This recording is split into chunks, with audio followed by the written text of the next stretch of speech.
Irmãos queridos, a graça e a paz do Senhor Jesus seja com todos. Agradeço muito os irmãos que sempre fazem o esforço de chegar a boa hora. Vamos a encomendar de novo nas mãos do Senhor nossas vidas e esta sessão da tarde. Obrigado, querido Pai, no precioso nome do Senhor Jesus Cristo, por ter nos reunido, porque o Senhor é fiel, porque o Senhor prometeu que onde estamos 2 ou 3 reunidos em Teu nome, Tu estás conosco. Obrigado, Senhor, por este privilégio fiel que o Senhor nos concede. Concede-nos a graça de nos tornar a Ti, de estar unidos estreitamente ao Senhor em nossos espíritos, e que todo nosso ser que o Senhor fez dependa do Senhor. Desejamos que o Senhor reconheça nosso ser, espírito, alma e corpo na sua vinda, como parte do seu corpo. Queremos, Senhor, caminhar contigo e te servir. Limpa-nos com teu precioso sangue. Fortalece-nos com teu Santo Espírito. E seja com todo o nosso ser. Concede-nos aproveitar bem o tempo. E abre tua palavra para nós. Escreve ela em nossos corações, em nossos entendimentos. Conquista-nos para ti mais e mais. E retém-nos nas tuas mãos. Em nome do Senhor Jesus. Amém. Ontem, na última sessão da noite, vimos o relativo ao trono, ao Cordeiro e os selos. Mas vínhamos que esse livro dos 7 selos tem precisamente 7 e conseguimos ler 6.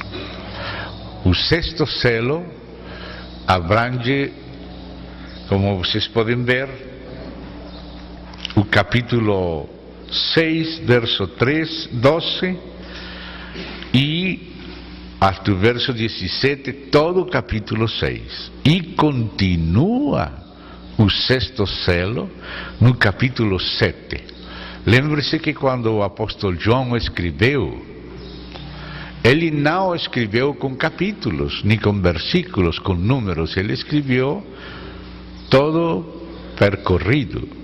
E depois, no século XII, um arcebispo de Canterbury fez a divisão em capítulos, e 2 séculos depois, outro fez a divisão em versículos para encontrar os assuntos. E graças a Deus é muito útil essas separações, porque encontramos fácil as passagens, mas às vezes as perícopas, que são as ideias completas, às vezes coincidem com os capítulos, mas às vezes não. Então temos que ter em conta o critério das ideias e não o critério dos números quando lemos Apocalipse.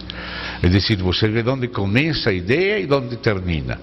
Então vem o primeiro selo, depois vem o segundo, vem o terceiro, neste caso dos 7 selos, e você vê que no capítulo 6, desde o verso 12, aí começa a descrever o 6º selo, mas recém no capítulo 8, verso 1, vai descrever o 7º selo.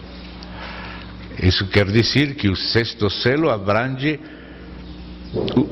a parte final do capítulo 6 e todo o capítulo 7, que tem a ver com responder à pergunta com a qual termina o capítulo 6.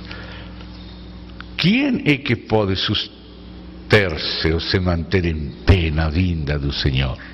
E então aí dá a resposta de alguns.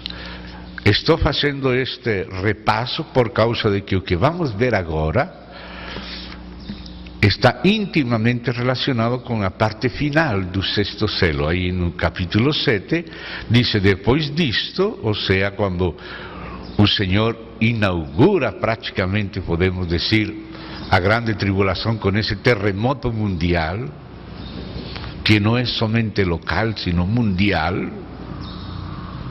aí nos damos conta que os homens aí se dão conta que começou a ira de Deus e buscam se esconder debaixo das rochas, nas cavernas. E quem poderia estar em pé? E aí vem a resposta no capítulo 7. E aparecem os 144.000 sejados das tribos de Israel, conforme as profecias do retorno e da reinserção de Israel. Porque Israel foi esparcido não para sempre, sino que assim como o Senhor corrigiu Israel pela sua incredulidade e pecados, e eles foram esparcidos por toda a terra, Deus tinha prometido ao longo do Antigo Testamento, em muitas profecias, que demoraríamos muito tempo considerando elas, mas se podem conseguir nestes sites, onde se estudou todas essas profecias durante 3 dias, em Petrópolis. Então isso está gravado.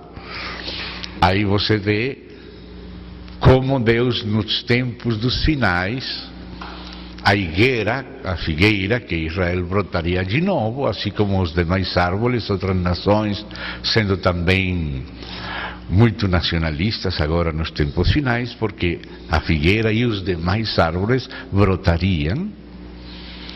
Então Israel voltaria à sua terra, o qual aconteceu como uma nação nascendo num dia, como estava profetizado em 1948. Zacarias capítulo 12 profetiza também que Deus livraria primeiro as tendas de Judá antes de Jerusalém. Jerusalém foi recuperada no ano 1967 e está nestes tempos acontecendo o que é chamado de Aliyah, que significa o retorno dos judeus para a sua terra. Essa era uma das principais sinais para quando o Messias estivesse pronto para regressar, para tornar a segunda vinda do Senhor Jesus Cristo. E já estamos vendo que depois de 2000 anos de dispersão de Israel, agora está de novo voltando à sua terra, já é uma nação, está tendo aquelas guerras com seus vizinhos e ganhando aquelas guerras, como estava profetizado em Zacarias 12 e outros lugares. E por isso Paulo, tendo em conta todas aquelas profecias em Isaías, em Jeremias e o resto do Antigo Testamento, ele escreve o capítulo 11 de Romanos, onde ele fala do retorno de Israel, da reinserção de Israel na oliveira. Então, estes 144.000 é o Israel retornado, o Israel pronto agora, e se dão conta em que momento aparece. Primeiro faz menção daquele terremoto, mas aquele terremoto é como se fosse o início da tribulação, e aí é onde Deus vai tomar muitas pessoas e vai tomar a Israel. É tempo de angústia para Israel. Israel vai compreender que todas as nações vão vir contra ele e a única saída que vai ter é o próprio Deus. E esse é o momento, como diz Zacarias 12, quando eles reconhecerão aquele que eles traspassaram e começarão a tornar-se o Senhor.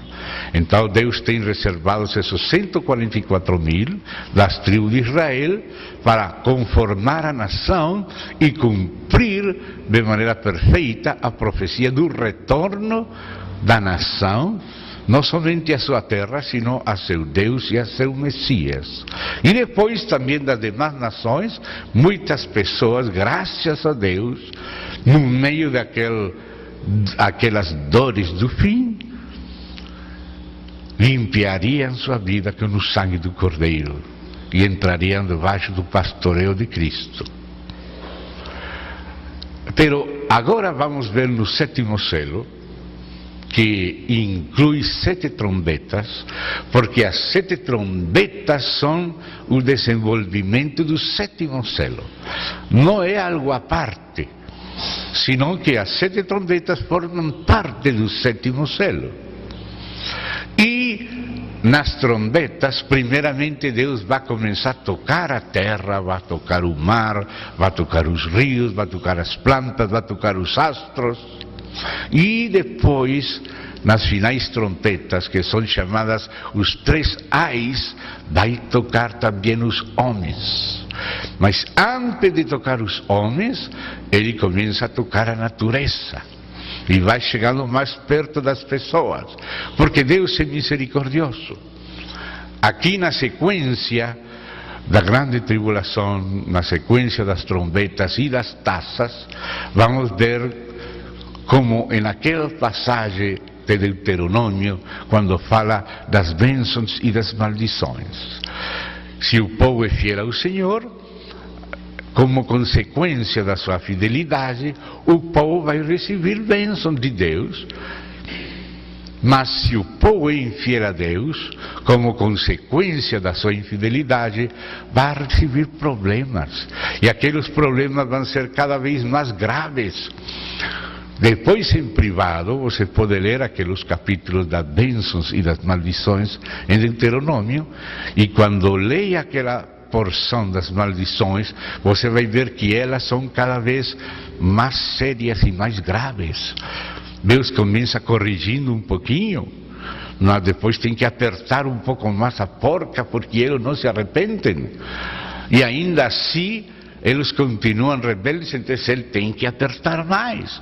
Os castigos vão se aumentando. E assim mesmo acontece aqui. As trombetas, vocês se comparam com as taças, vocês vão ver que existe uma relação entre trombetas e taças. Com as trombetas se iniciam os juízos. As trombetas são 1/3 das taças. As taças consumem a ira, mas as trombetas apenas introduzem a ira. E a ira é introduzida primeiramente na natureza. E depois vai chegando mais perto do homem, até tocar o homem. Então, as primeiras taças, as 4 taças, não tocam ao homem diretamente, sino indiretamente, através da natureza. Mas depois, as 3 últimas taças são chamadas os 3 ais. E aí sim, o homem mesmo é tocado.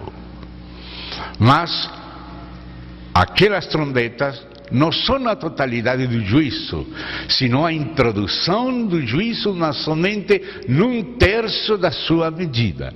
Mas as taças, ou copas da ira, poterion, taças, elas se consumem a ira. O que nas trombetas é 1/3, nas copas é tudo. Mas agora, antes de Deus começar a derramar aquelas flagelos primeiro introduzir através das trombetas, Ele quer selar seu povo. Bem? Então, por isso víamos no capítulo 7, no início, depois disto, daquele terremoto terrível, mas que é um terremoto que não é tão terrível como o último, mas suficiente para que o mundo, os magnates e todos saibam que estão debaixo da ira do Cordeiro e quer se esconder nas cavernas. Então disse: vi 4 anjos em pé. Estes 4 anjos, pelo que temos lido no capítulo 7, são anjos que têm poder sobre a natureza. Mas inicialmente disse, nos 4 cantos da terra, conservando seguros os 4 ventos da terra, para que nenhum vento soprasse sobre a terra, nem sobre o mar, nem sobre árvore alguma. Ou seja, é uma espécie de calma chicha, como decimos lá na Colômbia. Parece que tudo está tranquilo, mas é uma solenidade séria que é aqui na terra, que vai ser reflexo de meia hora de silêncio no céu, porque chegou a hora de Deus começar o juízo. Por isso eles estavam louvando, primeiro porque Ele é Criador, aleluia, glória a Deus, Tu criaste todas as coisas, depois louvando ao Senhor com um cântico novo por causa da redenção, mas agora viram que Deus se puso sério, e que ninguém podia entrar mais no santuário até se cumprir o juízo de Deus. Então veio silêncio no céu, e esse silêncio mostra que as criaturas que conhecem Deus percebem que chegou a hora da sua ira.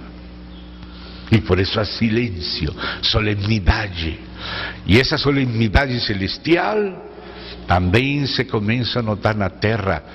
Diz que o vento ficou parado, essa calma misteriosa que está precedendo juízos, que começam a ser introduzidos, mas antes de ser introduzidos, vem o selamento, com o selo de Deus, que é o Espírito Santo, das tribos de Israel, não? Vi outro anjo que subia do nascente do sol, ou seja, do Oriente, porque o sol vem pelo Oriente, tendo o selo do Deus vivo. Esse é o Espírito Santo. E clamou em grande voz aos 4 anjos, aqueles aos quais fora dado fazer dano à terra e ao mar. Ou seja, que aqueles anjos tinham aquela missão de correção, dizendo: não danifiques nem a terra, nem o mar, nem as árvores, até selarmos em suas frontes os servos de nosso Deus. Então, começou pela nação primogênita, porque na Bíblia, a nação que Deus chama de primogênita, de primícias, é Israel. Então começa pelas 12 tribos de Israel.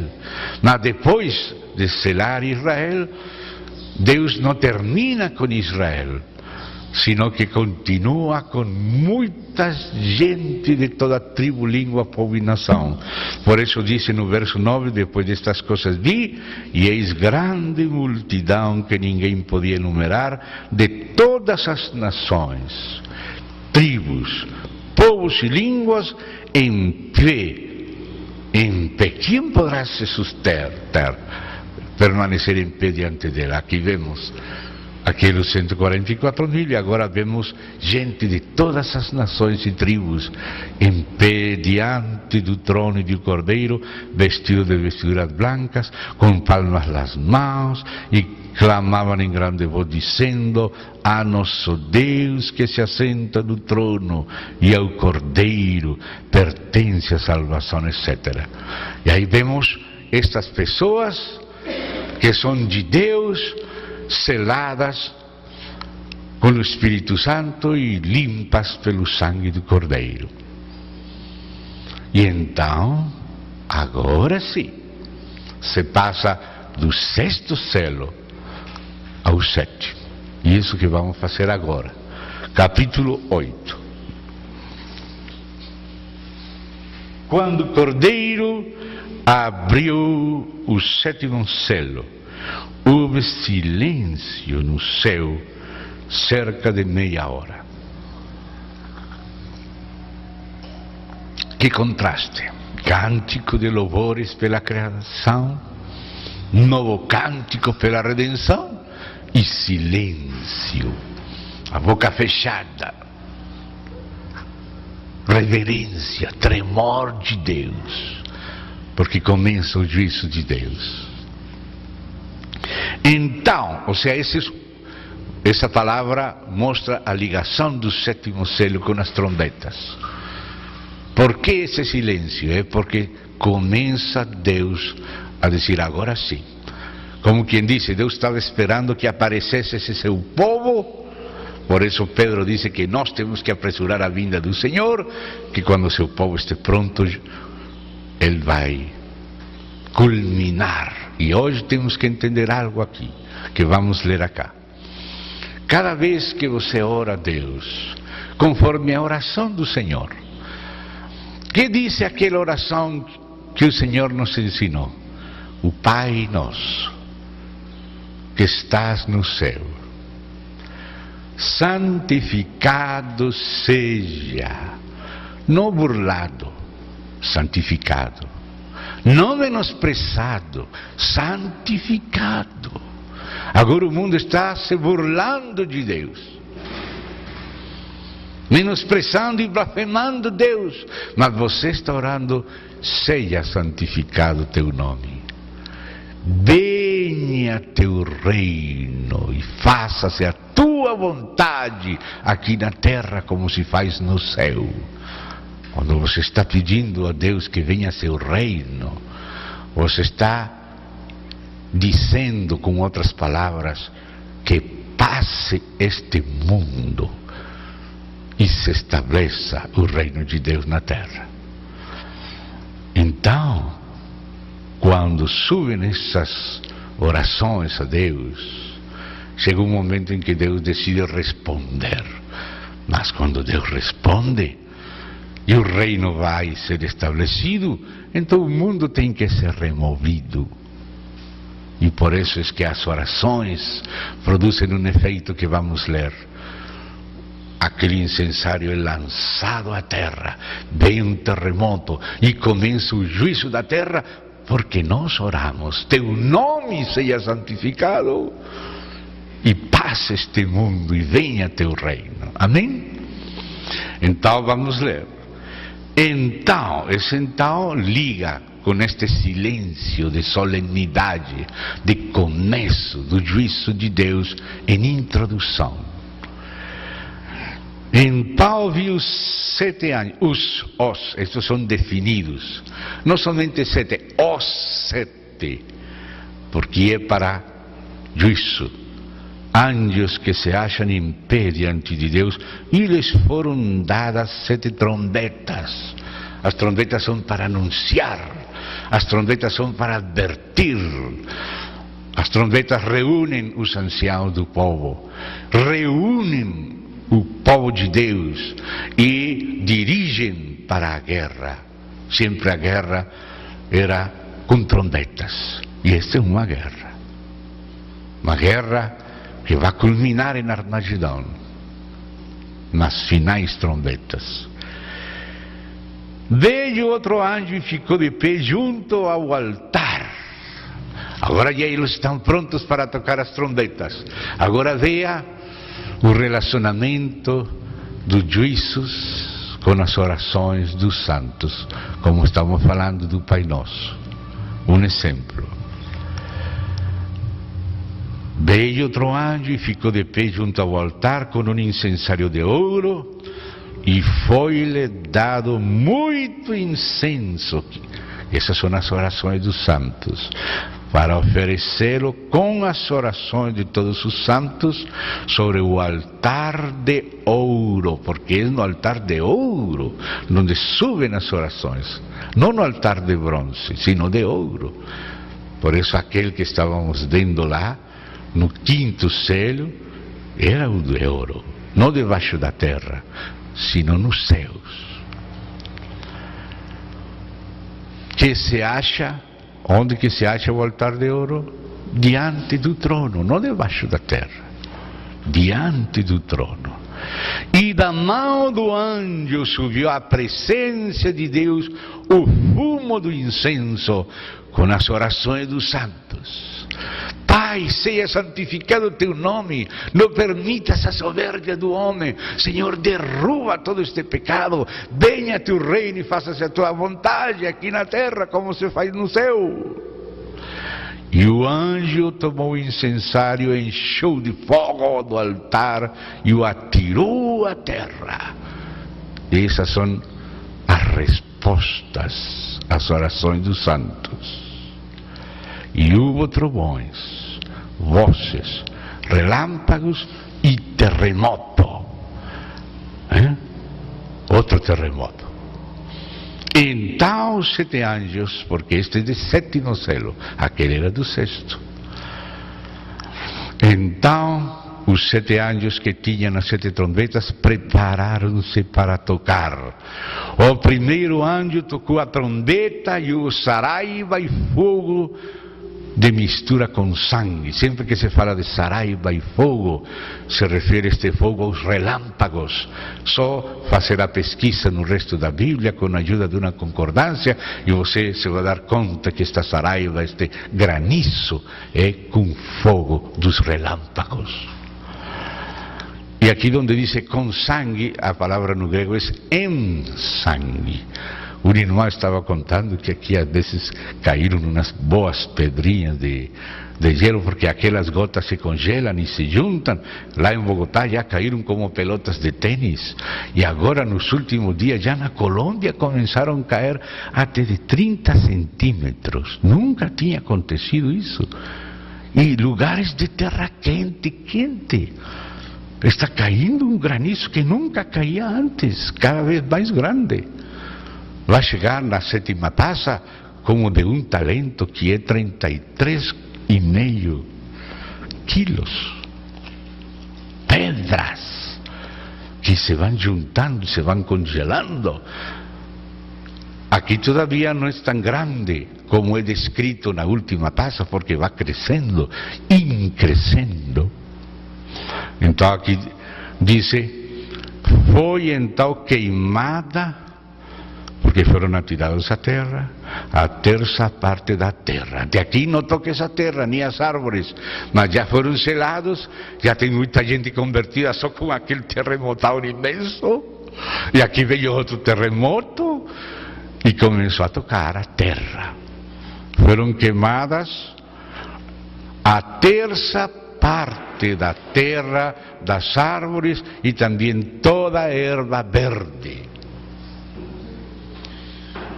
3ª parte, se dá conta? O segundo anjo tocou a trombeta e uma como que grande montanha ardendo em chamas foi tirada ao mar, cuja 3ª parte se tornou em sangue, o mar tornado-se em sangue.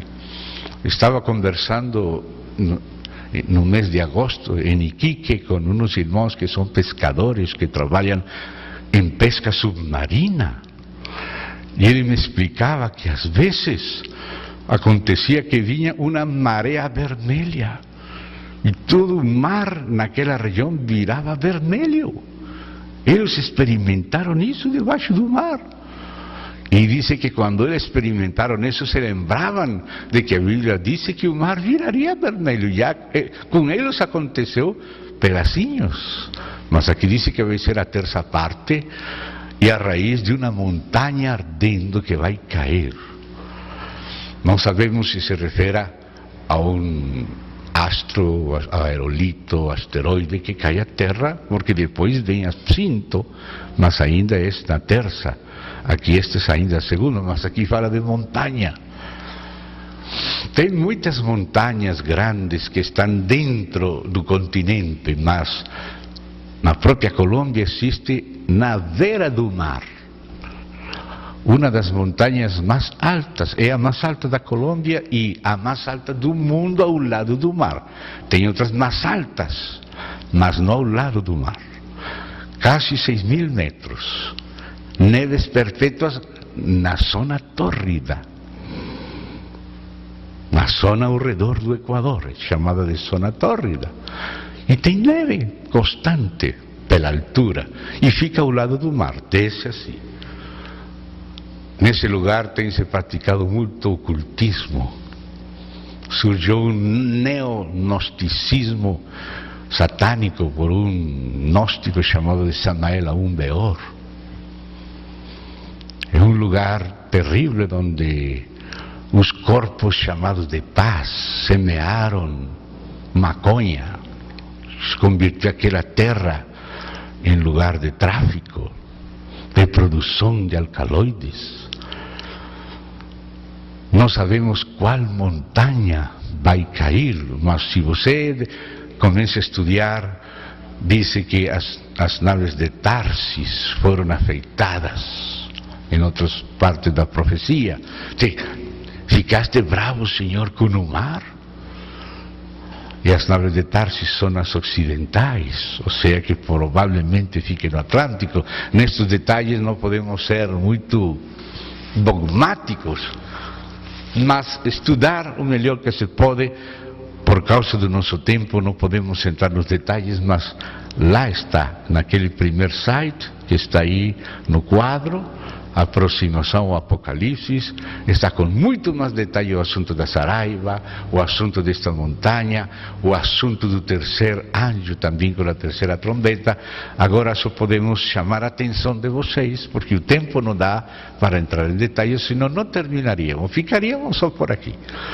Mas vocês são convidados a pesquisar. Isto é só para começar a pesquisar.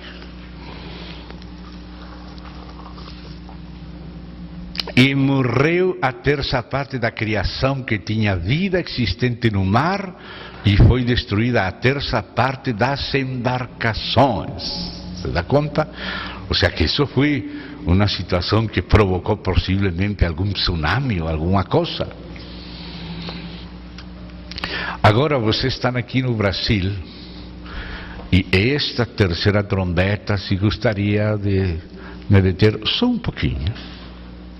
Tampouco estou falando dogmaticamente. Deus pode fazer as coisas como uno menos espera.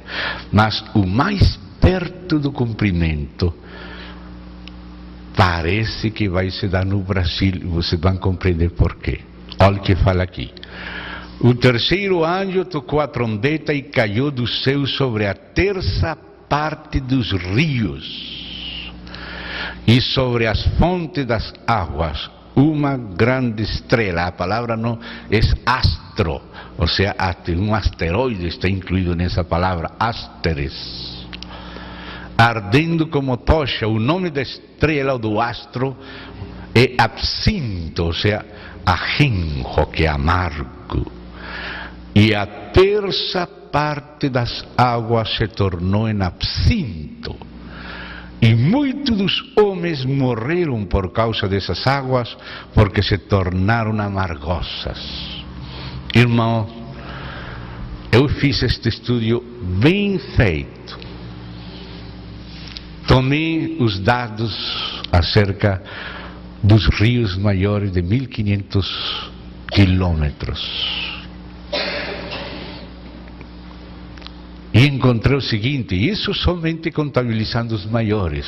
Com os rios menores, isto fica ainda mais perto. Não existe nenhum outro continente na Terra donde esté a terça parte dos rios, senão somente a América do Sul. Você pode ir na sua casa, pegar um atlas, alguma enciclopédia e começar a comparar o volume dos rios que existem na Ásia, na África, na Europa, na Oceania, na América do Norte, na América do Sul, e você vai ficar assombrado. Somente a América do Sul. Não precisa incluir a América do Norte, nem a América Central, só a América do Sul. É o único lugar da Terra que tem a terça parte dos rios. A terça parte dos rios da Terra está na América do Sul. Não existe outro sistema hidrográfico igual em todo o planeta Terra. Não existe. Aqui está o rio mais grande da Terra, mais caudaloso e mais longo. Antes pensavam que o Nilo era mais longo que o Amazonas, ainda que o Amazonas era mais caudaloso, mas não.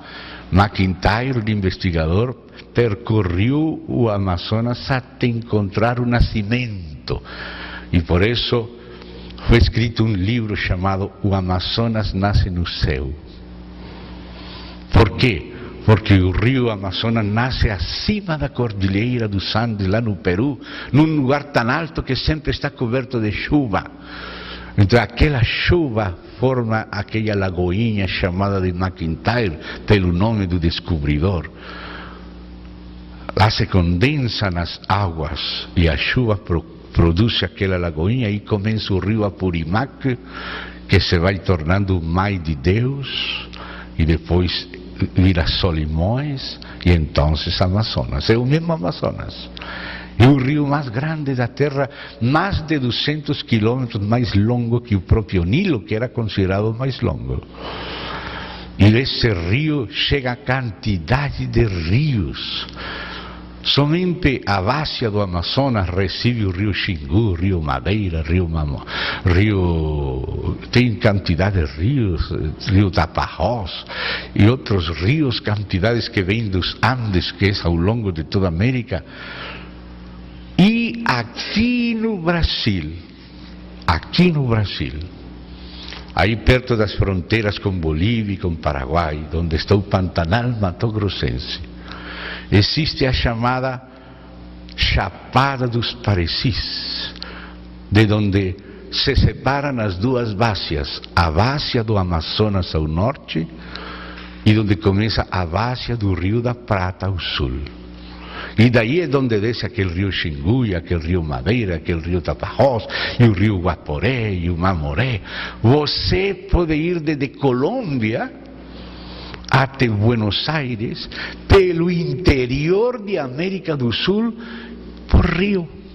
Você pode pegar em Colômbia uma canoa, lá na Colômbia, uma canoa, lá no rio Baupés, e você vai descendo pelo rio Baupés, que é um rio grande, e esse rio chega ao Rio Negro, e você continua pelo Rio Negro e chega até Manaus, ao rio Amazonas, e você pega o Amazonas para arriba até a desembocadura do rio Madeiras, e pega o rio Madeiras até a desembocadura do rio Mamoré na Bolívia, no limite com Bolívia, e pega o rio Mamoré e chega até a desembocadura do rio Guaporé, que desce da Chapada dos Parecis e chega no Pantanal Mato-Grossense, e aí você continua na época de chuvas pelo Pantanal e chega no rio Paraguai, e continua pelo rio Paraguai até desembocar no rio Paraná, e continua pelo rio Paraná até se juntar com o rio Uruguai, e chega no rio da Plata e chega a Buenos Aires por água,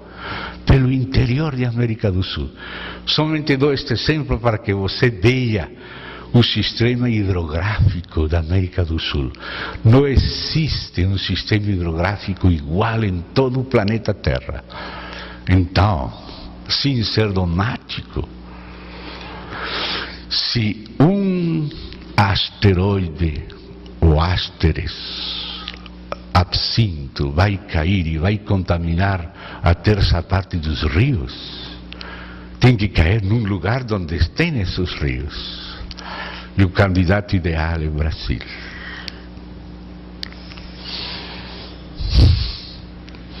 Se cai lá no Pantanal, na Chapada dos Parecis, contamina as duas bácias, a base do Amazonas para o norte e a base do Rio da Prata para o sul. Lugar mais estratégico para cair e contaminar a terça parte. Deus pode fazer isso de uma outra maneira, mas procure você pensar de que maneira absinto poderia contaminar a terça parte dos rios. Tinha que cair num lugar estratégico de um sistema hidrográfico sem igual sobre a Terra. Só a América do Sul tem a terça parte dos rios da Terra, só. Nenhum outro continente tem essa característica, só a América do Sul.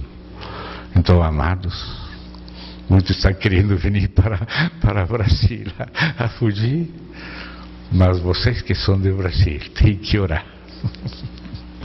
Amém, irmãos? Se você encontra outro lugar melhor, amém, oxalá. Mas até agora não tenho encontrado outro lugar melhor para que esta profecia se cumpla. E já têm sido detectados vários asteroides em direção à Terra e alguns com características de amargura. Assim que temos que estar de olho nisso.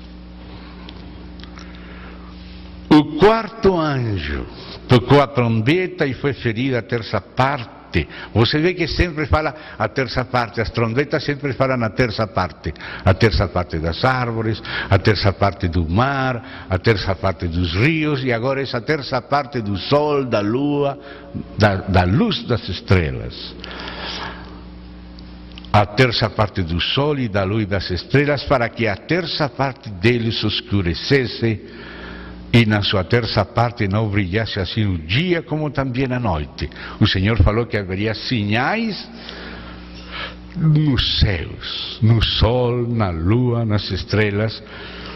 E lembrem-se que estivemos vendo aquilo que acontece segundo Joel antes do dia do Senhor. Aquilo que fala Mateus, que diz depois daqueles dias, e quando você lê Lucas 21, que fala antes e depois fala de novo depois, os mesmos acontecimentos. Então, estes problemas acá são os primeiros, são os que têm que vir antes do dia, quando só está começando a tribulação, quando só é um terço.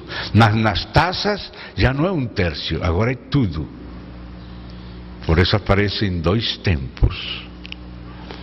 Porque é o juízo de Deus apertando, porque os homens não se arrependem. A intenção de Deus é que se arrependam. E graças a Deus aqui aparece esta multidão que sai da tribulação, limpos pelo sangue. Graças a Deus. Porque os homens às vezes não entendem pelas boas. Então tem que entender pelas más. Então diz, então vi, aqui depois que tinha falado, não vas a fazer dano a estes elementos da terra até selar. Os servos de Deus já foram selados, as primeiras 4 trombetas afetaram a terra, mas agora vão começar a tocar nos homens. Agora, as últimas trombetas são chamadas de ais, 3, ai, ai, ai. O primeiro diz, então ouvi uma águia que voando pelo meio do céu dizia em grande voz, ai, ai, ai dos que moram na terra, por causa das restantes vozes da trombeta dos 3 anjos que ainda têm de tocar. E aí começa a ser tocados os homens. Já nos referimos daqueles gafanhotos. Isso é da 5ª trombeta em diante. O 5º anjo tocou a trombeta e viu uma estrela caída do céu na terra, e foi-lhe dada a chave do poço do abismo. Ela não tem a chave, foi-lhe dada. Quem tem a chave de tudo o Senhor. Mas Satanás tinha que cair, porque ele estava nos céus, mas ele tinha que cair, porque ele vai descendo, estando na presença de Deus, ele foi expulso da presença de Deus e ficou no ar. Por isso ele é chamado príncipe da potestade do ar, porque tem o terceiro céu, tem aquele céu cósmico e este céu atmosférico da terra. Então ele foi caindo da presença de Deus, aquela loucura que aconteceu no mundo cósmico por causa da queda de Satanás e seus anjos, mas agora ele vai caindo para a terra, primeiramente agora nos ares. Mas o príncipe da potestade do ar vai ser lançado à própria terra e depois fechado, selado no abismo por 1000 anos debaixo da terra. Ele vai caindo do céu para o mundo cósmico, para o ar, para a terra e para debaixo da terra. E depois o lago de fogo. Essa é a queda progressiva do inimigo. Então aqui aparece esta estrela caindo. Ele abriu o poço do abismo, porque havia espíritos lá especiais, escondidos. E subiu fumaça do poço como fumaça de grande fornalha, e com a fumaceira saída do poço escureceu-se o sol e o ar. O sol escureceu-se. Allí era a terceira parte, agora já ficou escuro como saco de silício, não aconteceria isso? E disse assim: também da fumaça saíram gafanhotos para a terra, e foi-lhes dado poder como o que tem os escorpiões da terra. Os escorpiões, quando mordem, produzem efeito de 5 meses. E aqui diz que estes gafanhotos malignos, são demoníacos, que vêm do poço do abismo, receberam poder como os escorpiões. Então disse aqui: foi-lhes dito que não causassem dano à erva da terra, porque os gafanhotos gostam de erva, nem a qualquer coisa verde, nem a árvore alguma, ou seja, a que ficou, os 2/3 ficaram, não vai fazer dano a eles. E tão somente aos homens que não têm o selo de Deus sobre as suas frontes. Foi-lhes também dado não que os matassem, e sim que os atormentassem durante 5 meses. E o seu tormento era como o tormento de escorpião quando fere alguém. Assim acontece com os escorpiões normais. E estes não são escorpiões, são gafanhotos diabólicos, mas se lhes deu poder como de escorpiões, para ferir não as plantas. Agora chegou a hora dos homens, por isso estas últimas trompetas são chamadas de ais. 3 ais. Naqueles dias os homens buscarão a morte e não acharão. Também terão ardente desejo de morrer, mas a morte fuge deles. Isso que parece tão terrível, irmãos, estávamos vendo ontem que é pura misericórdia de Deus. Se eles se suicidam, entram na perdição eterna, mas se são corrigidos, podem se arrepender. É misericórdia, ainda que pareça duro, é pura misericórdia de Deus. E disse aí: o aspecto dos gafanhotos era semelhante a cavalos preparados para a peleja. Nas suas cabeças havia como que coroas parecendo de ouro, e os seus rostos eram como rostos de homens. Tinham também cabelos como cabelos de mulheres, os seus dentes como dentes de leões, tinham coraças como coraças de ferro. O barulho que as suas asas faziam era como o barulho de carros, de muitos cavalos quando correm na peleia. Tinham ainda caudas como escorpiões e ferrões. Nas suas caudas tinham poder para causar dano aos homens por 5 meses. E tinham sobre eles como seu rei o anjo do abismo, aquele que estava lá, cujo nome em hebraico é Abaddon, e em grego Apolion, que significa destrutor. O primeiro ai passou. Eis que depois destas coisas vem ainda 2 ais. Este primeiro foi terrível. Aqui, com este contexto, é que compreendemos a bem-aventurança de morrer. Bem-aventurados de aqui em diante os que morrem no Senhor. Amém? Descansam dos seus trabalhos, suas obras com eles seguem. Por isso o Senhor disse que se guardamos a palavra da perseverança, Ele nos guardará da hora. E temos que orar para escapar destas coisas. Ter o selo de Deus, e preferível ser mártires de Deus, que não ter que passar estas coisas terríveis. Agora, a 6ª trombeta é o segundo ai. Se o primeiro foi terrível, já este segundo é o próprio Armagedon, sendo introduzido e inaugurado. Armagedon é quando se juntam os povos na guerra final. E aqui o segundo ai já é a introdução do Armagedon.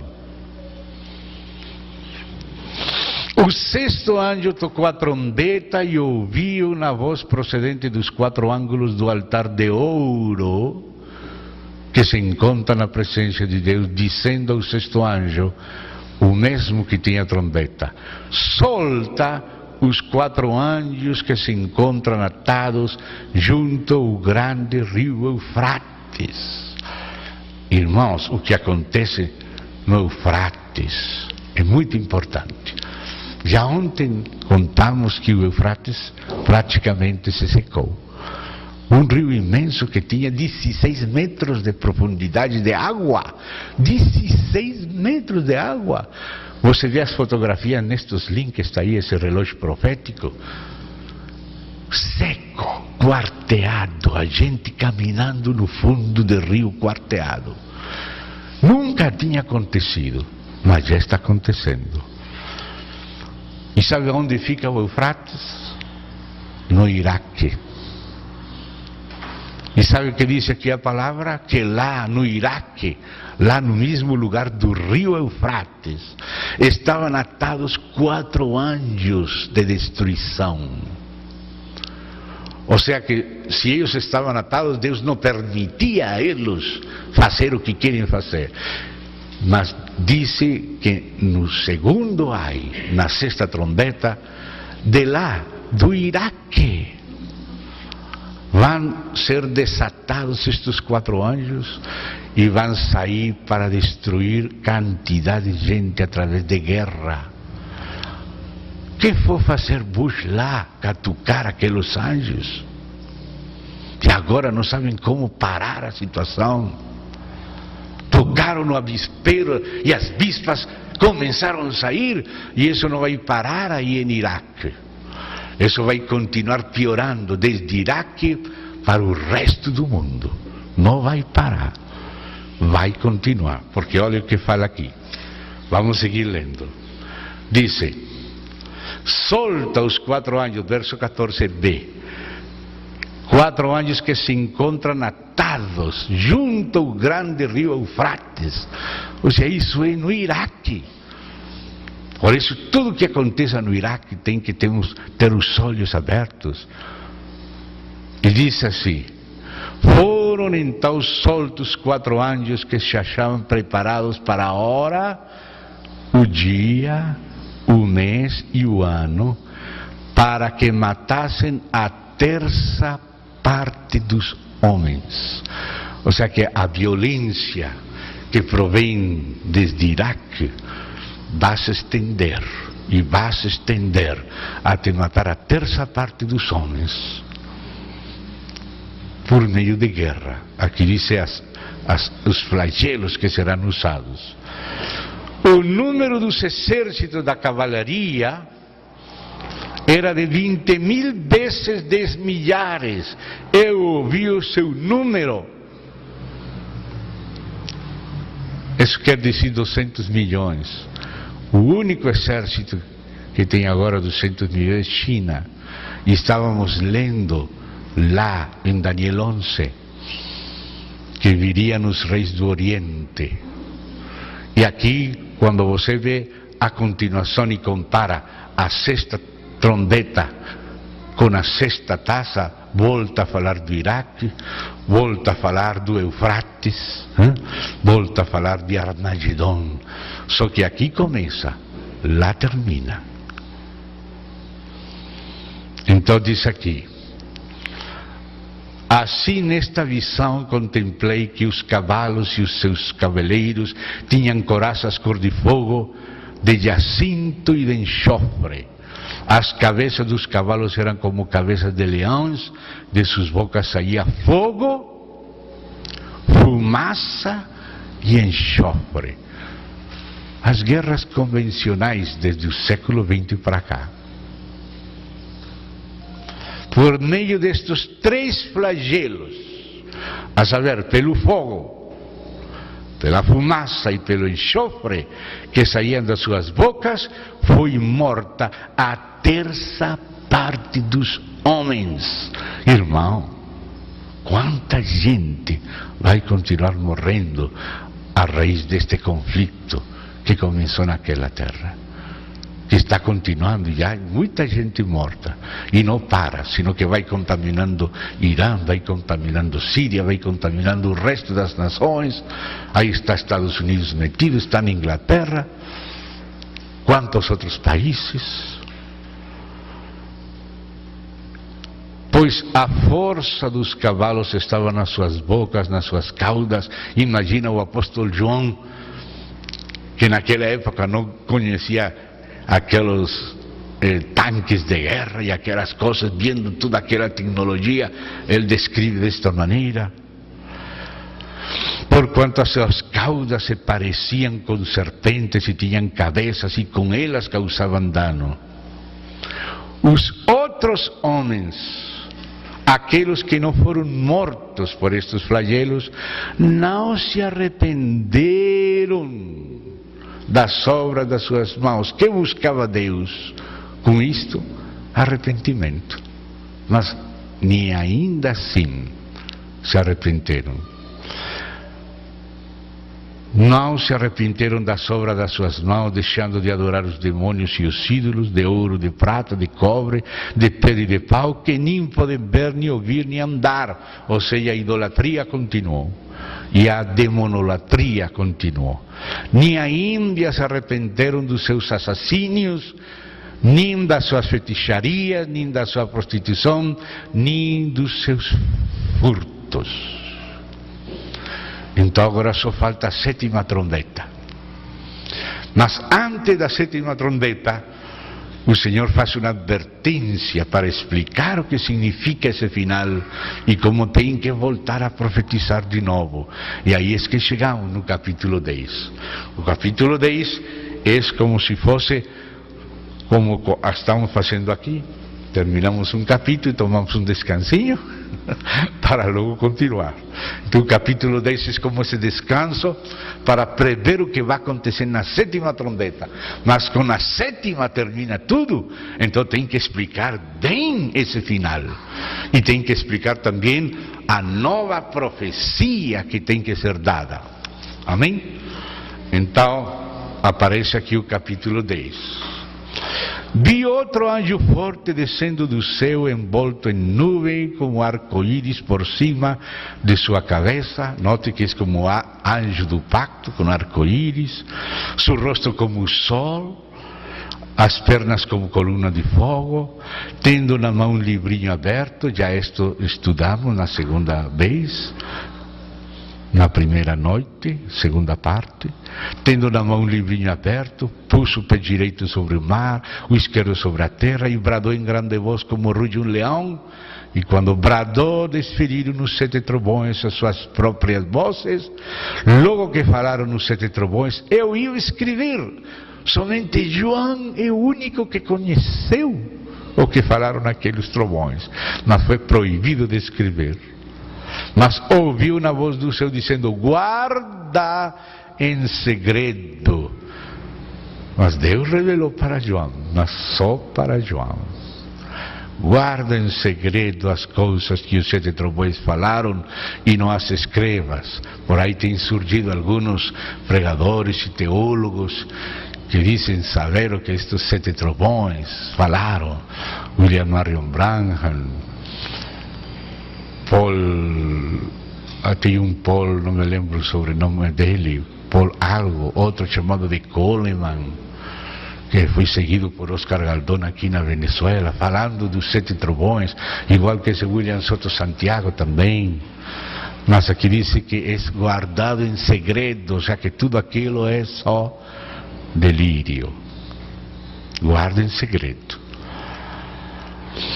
Então o anjo, não as escrevas, o anjo que via em pé sobre o mar e sobre a terra levantou a mão direita para o céu, assim como lá em Daniel 12, E jurou por aquele que vive pelos séculos dos séculos, o mesmo que criou o céu, a terra e o mar e tudo quanto neles existe, que já não haverá demora, mas nos dias da voz do sétimo anjo, quando ele estiver para tocar a trombeta, cumprir-se-á então o mistério de Deus, segundo ele anuncia a seus servos, os profetas. Se lembram que na segunda charla desta conferência já falamos disso, por isso só estou lendo. A voz que ouvi vinda do céu estava de novo falando comigo e dizendo: vai, toma o livro que já está aberto na mão do anjo em pé sobre o mar e sobre a terra. Fui pois ao anjo dizendo-lhe que me desse o livrinho. Ele então me fala: toma-o e devora-o, certamente lhe será amargo a teu estômago, mas na tua boca doce como mel.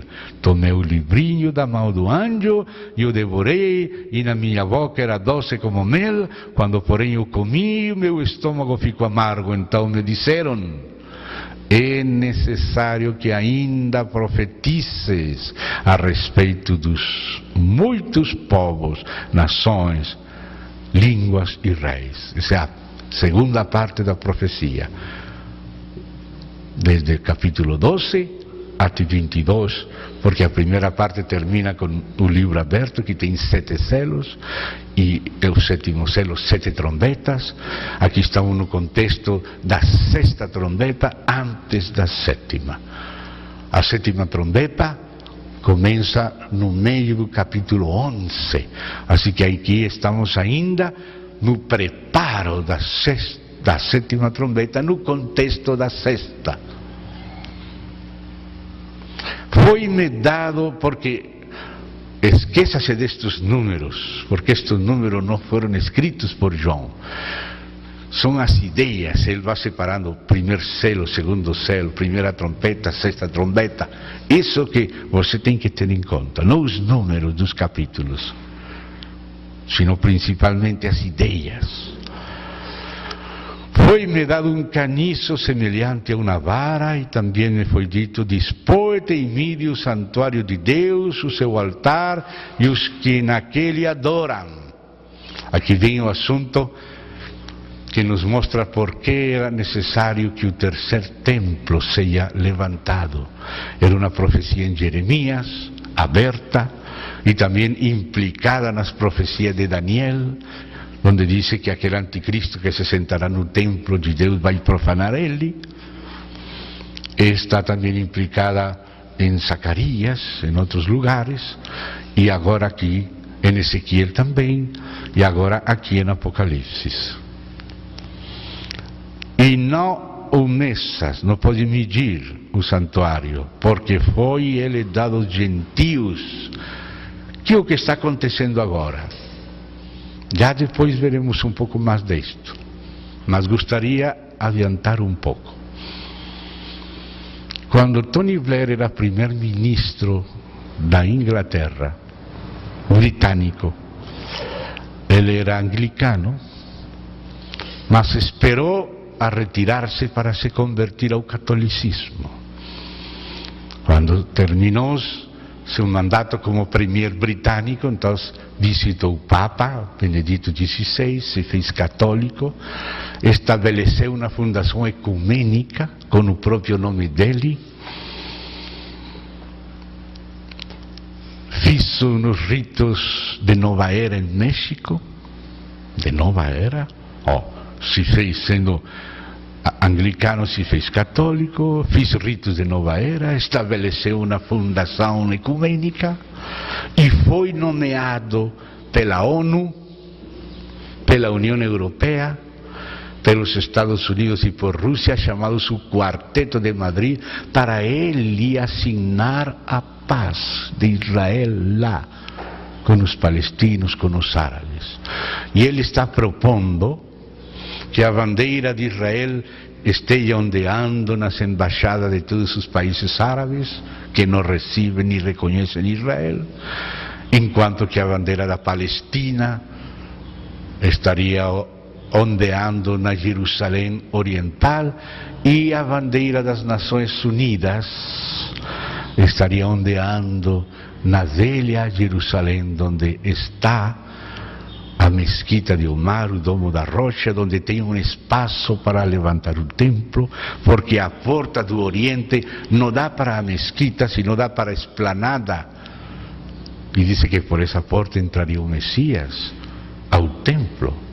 Então a possibilidade de que, se se firma uma paz falsa, se levante o templo ao lado da mesquita. E por isso se está agora promocionando tanto a fé Bahá'í, dos Bahá'í de Baha'u'lláh, porque eles foram os que trabalharam na criação da Sociedade das Nações e depois da ONU. E eles tratam de unificar a religião judaica, cristã e muçulmana. E eles têm lá em Israel, em Haifa, um tremendo lugar onde eles querem que repose o governante mundial. E que faz Tony Blair por lá? Querendo firmar a paz.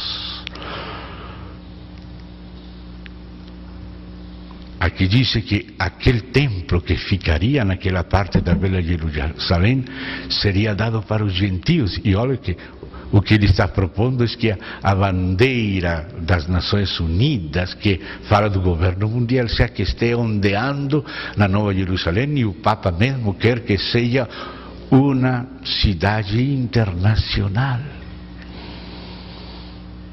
Como dizia, vamos fazer de Brasília, não dos brasileiros, sino internacional, ou de Bogotá. Agora querem fazer isso de Jerusalém, que sempre foi, desde que Davi tomou, de Israel, muitos anos. Mas agora não quer deixar para o dono natural. Querem que seja do mundo, assim como a Amazônia e o Pantanal Mato Grossense já não quer ser reconhecido como de Brasil, sino da ONU, aos cuidados dos Estados Unidos. E assim estão ensinando no high school nos Estados Unidos, que a Amazônia e o Pantanal não pertencem a esses países atrasados da América do Sul, sino às Nações Unidas, e que eles vão cuidar. Ah, meu Deus, o governo mundial quer roubar todas as coisas. E assim está nascendo também com Israel. Diz aqui, não midas aquele santuário, aquela parte externa. Por que diz? Porque foi ele dado aos gentios. E estes por 42 meses, ou seja, 3 anos e meio, a segunda parte do setenário 70 da profecia de Daniel 9. Um setenário são 7 anos, a metade são 3 anos e meio. 3 anos e meio é um tempo, e outros 2 tempos e meio tempo, 3 anos e meio, 42 meses, 1260 dias, meio centenário, é a mesma coisa. E diz que foi entregue aos gentios. Por 42 meses calcarão aos pés a cidade santa. Mas justamente nesse tempo o Senhor terá 2 testemunhas. Porque o Senhor diz que em boca de 2 ou 3 testemunhas tem que constar toda a palavra. Eles vão fazer as coisas deles, a maneira deles, mas Deus não vai deixar de falar para eles. Deus vai enviar 2 profetas para falar para eles. Com o ministério que tinham Moisés e Elias. Não diz que seja Moisés e Elias, mas o ministério, o que Moisés fazia, o que Elias fazia, fará nesses 2 profetas, diante do anticristo e do mundo. Esses profetas não vão ter uma mensagem diferente à mensagem do Antigo e do Novo Testamento, porque eles são os 2 candeiros e os 2 olivos. O olivo, o bom olivo, é Israel. E o outro olivo é aquele que foi inserto em Israel, ou seja, a igreja. E os 2 candeiros, Israel e a igreja. E o Antigo e o Novo Testamento. A mensagem dos 2 profetas terá continuidade com a mensagem da Bíblia. Não será outra Bíblia. Será o testemunho da palavra de Deus, do Antigo e do Novo Testamento. O testemunho que Israel manteve do Antigo Testamento e a igreja no Novo Testamento. Esse será o testemunho desses dois homens de Deus, que vão dar testemunho de Deus ao próprio anticristo e ao mundo nestes dias desta profecia. Darei as minhas duas testemunhas que profetizem por 1260 dias, vestidas de pano de saco. São estas as duas oliveiras e os dois candeeiros que se acham em pé diante do Senhor da terra. Assim como nos tempos de Zacarias, o Senhor tinha o rei e o sacerdócio como ramas de oliveira, como Zorobabel e como Josué, filho de Josadac. Agora ele vai ter a estes dois homens, mas que vão estar ligados com o testemunho da palavra de Deus, tanto do Antigo Testamento de Israel como do Novo Testamento da Igreja, porque por isso tem relação com os olivos e os candeeiros. O candeeiro no Antigo Testamento, a menorá, era Israel. No Novo Testamento é a igreja em cada lugar. E um olivo era Israel. O outro olivo que foi implantado no bom olivo é a igreja. Ou seja, que estes testemunhos se sustentam da Bíblia. Não tem outras palavras distintas que dizer. Vão dar testemunho da verdade sempre da parte de Deus. São estas as duas oliveiras e os dois candeeiros que se acham em pé diante do Senhor da terra. Se alguém pretende causar-lhes dano, sai fogo das suas bocas e devora os inimigos. Sim, se alguém pretende causar-lhes dano, certamente deve morrer. Eles têm autoridade para fechar o céu, para que não chova durante os dias em que profetizarem. Isso foi o que fez Elias, que fechou o céu 3 anos e meio. Tem autoridade também sobre as águas, para convertê-las em sangue, bem como para ferir a terra com toda sorte de flagelos, tantas vezes quantas quiserem. Ou seja, que quando eles falam, como quando Moisés falava, as pragas, os flagelos vinham. Agora será da mesma maneira, será anunciado e acontecerá. Quando vão querer matar a eles, aquele que planejou uma bomba contra eles, essa bomba vai matar ele. Se planeou um veneno, esse veneno vai envenenar ele. É isso que está escrito aqui. Vão ser castigados os homens que queiram fazer com eles alguma coisa. Isso que eles planejam fazer contra eles, isso vai acontecer contra os assassinos, contra os conspiradores. Mas agora diz: quando tiverem então concluído o testemunho que devem dar, a besta que surge do abismo pelejará contra elas, as testemunhas, e as vencerá e matará.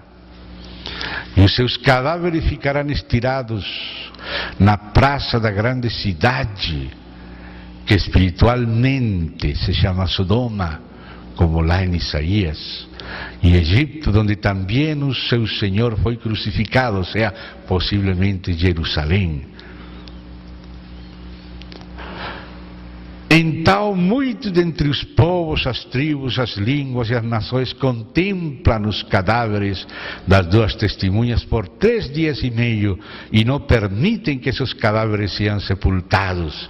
Os que habitam sobre a terra se alegram por causa deles, realizarão festas, enviarão presentes uns aos outros, porquanto esses 2 profetas atormentaram os que moram sobre a terra. Pensaram já que estavam mortos e que isso de Deus era mentira. Isso que Jesus ressuscitou e ascendeu é mentira. Não estão crendo que um morreu, ressuscitou e ascendeu? Agora vão ver 2 mortos à vista de todos, eles felizes porque estão vindo mortos, quizá por pela televisão, em vivo e em direto, mas vão ressuscitar como Jesus ressuscitou, ainda que não disse que sejam incorruptíveis, e vão ascender como Jesus ascendeu, para que o mundo veja que o Evangelho, que a ressurreição, que a ascensão de Cristo foram fatos históricos. E eles vão ver isso com seus próprios olhos. Pode ser através da televisão, em vivo e em direto. E diz aqui: os que habitam... verso 11. Mas depois dos 3 dias e meio, um espírito de vida vindo da parte de Deus neles penetrou, e eles se ergueram sobre seus pés, e aqueles que os viram sobreveio grande medo. E as 2 testemunhas ouviram grande voz vinda do céu, dizendo-lhe: subi para aqui. E subiram ao céu na nuvem, e os seus inimigos as contemplaram. Naquela hora houve grande terremoto e ruiu a 10ª parte da cidade, e morreram nesse terremoto 7.000 pessoas, ao passo que as outras ficaram sobremodo aterrorizadas, aleluia, e deram glória ao Deus do céu. Pelo menos muitos se arrependeram. Amém? Glória a Deus. Isto vale a pena.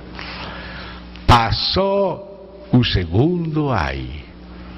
Eis que sem demora vem o terceiro ai. O terceiro ai é a 7ª trombeta. E a 7ª trombeta inclui as 7 taças, porque a 7ª trombeta, como vimos, é a que consuma o mistério e abrange até a Nova Jerusalém, mas tem várias sessões. São as seguintes.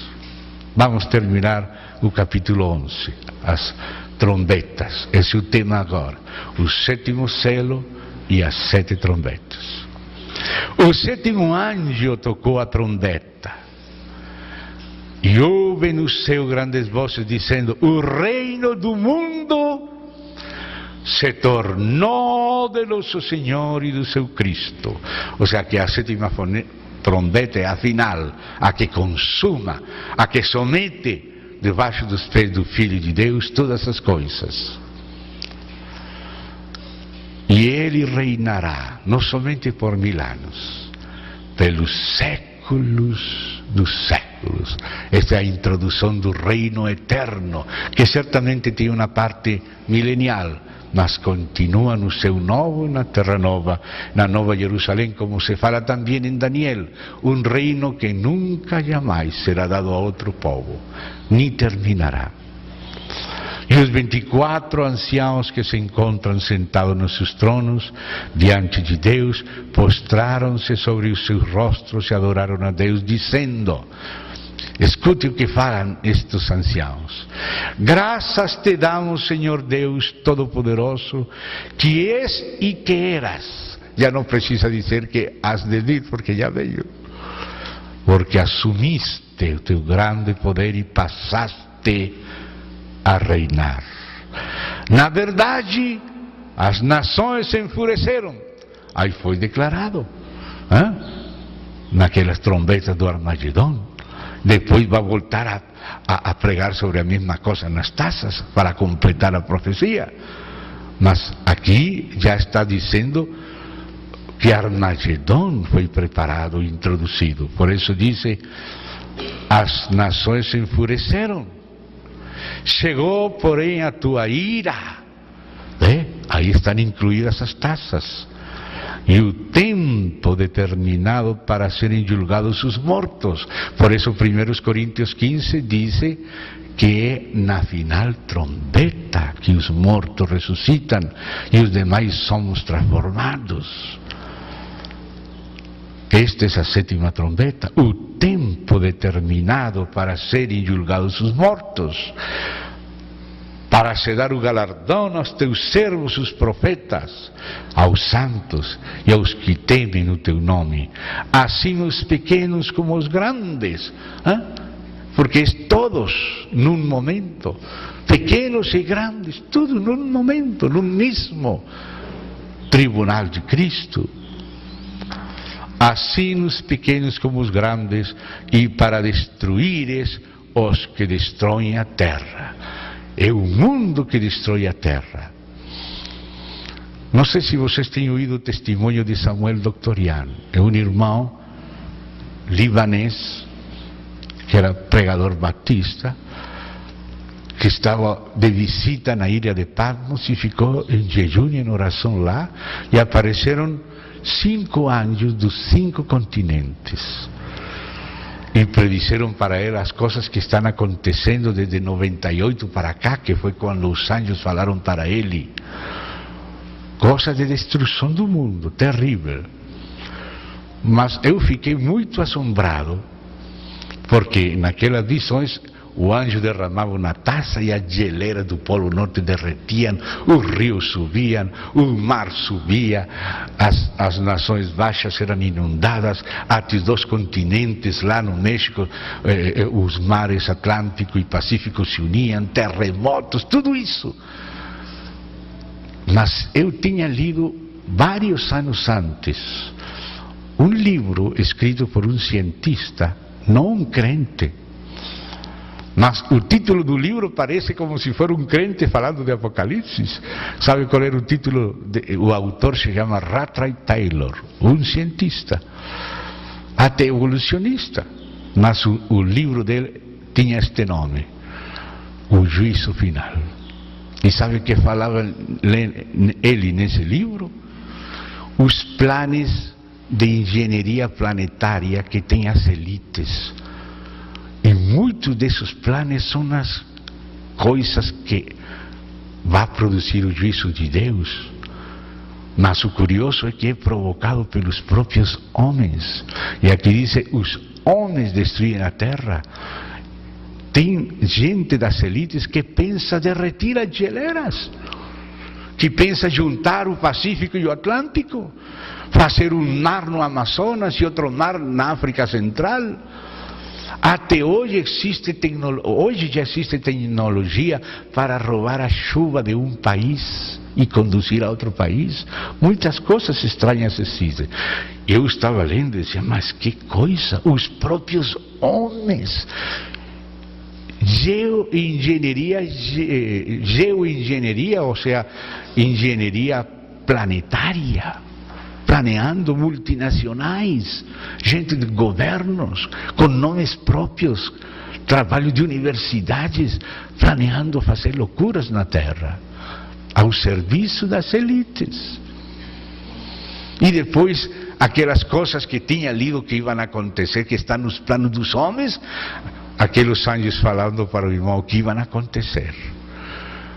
Agora bem, Deus permite o juízo dos homens, mas os próprios homens são os que destruem a terra. Que coisa terrível. Então diz aqui: abriu-se então o santuário de Deus que se acha no céu.